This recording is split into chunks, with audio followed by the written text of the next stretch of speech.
Without objection. Mr. Speaker, I rise today for a simple yet important purpose. I rise alongside my colleagues on both sides of the aisle to say that we support a 3.5% pay increase for the brave men and women of our armed forces.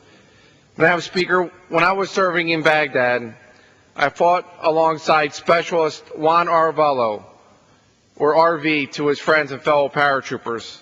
RV is a quick-witted and fearless Texan who had the trust of everyone in our brigade and would say things to make us laugh or make us think, even during war. We used to joke that RV signed up for active duty in the Army without even knowing that soldiers got paid. The joke was that he was so innocent, he thought the only compensation he received was training, housing, and 3 square meals a day. Serving in Iraq and making just over $15,000 a year, old RV told everybody he was the richest man in Iraq. Even though RV would have worked for free in our military, he shouldn't have to. And neither should the families who depend on their loved ones overseas. More than 1.6 million soldiers, sailors, airmen, and Marines have been deployed to Iraq and Afghanistan, many of them multiple times.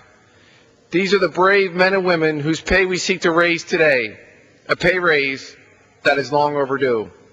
Madam Speaker, there are more than 3 million family members who count on someone serving on active duty in the wars in Iraq and Afghanistan. Today we fight not just for those soldiers, but for their families as well. Our resolution points out that there is currently a 4% pay gap between the members of the armed forces and those in civilian life. At a time when our armed forces are stretched so thin, we need to offer more comparable pay to the private sector to retain the most qualified servicemen and women.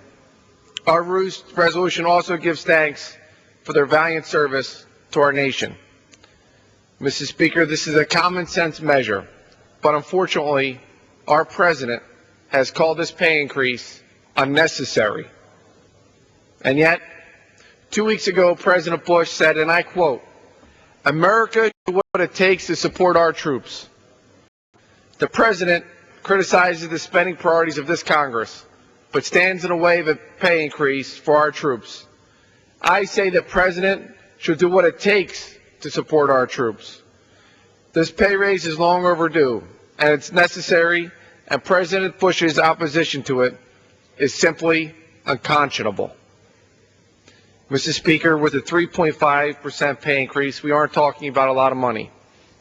But for a private in Iraq making less than $16,000 a year in basic pay, that small increase would make all the difference in the world. For an enlisted man with bills to pay and young children to support, several $100s a year more is a big deal. Mr. Speaker, I yield to my colleagues.